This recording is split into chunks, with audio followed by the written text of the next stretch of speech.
India star Prabhas హీరోగా నటించిన కల్కి 2898 ఏడి బ్లాక్ బస్టర్ హిట్ ను సాధించింది.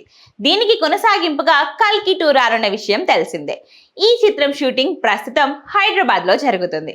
లాస్ట్ షెడ్యూల్లో అమితాబ్ బచ్చన్ మరియు కమల్ హాసన్ పాత్రలపై కీలక సన్నివేశాలను షూట్ చేశారు. అయితే ఈ సినిమా కోసం నాగ్ అశ్విన్ మరో కొత్త పాత్రను తీసుకున్నారని, ప్రభాస్ పాత్రతో పాటు సినిమాలో ఈ స్పెషల్ పాత్ర కూడా ఉంటుందని, ఇది నెగిటివ్ పాత్ర అని, ఈ నెగిటివ్ పాత్రలో మరో బాలీవుడ్ నటుడు కనిపించబోతున్నట్లు తెలుస్తుంది. కాగా వైజయంతి మూవీస్ బ్యానర్ పై భారీ నిర్మాణ విలువలతో రూపొందుతున్న ఈ చిత్రంలో లోకనాయకుడు కమల్ హాసన్ ప్రధాన ప్రతినాయకుడిగా కనిపించనున్నారు.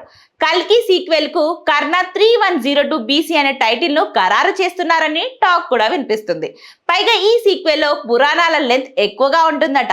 ఎలాగూ కల్కి ఎండింగ్ ను కూడా కర్ణుడు పాత్రపై ముగించారు కాబట్టి కల్కి సీక్వెల్ మొత్తం కర్ణ పాత్ర చుట్టూ తిరుగుతుందనే అనుకోవాలని చెప్పొచ్చు.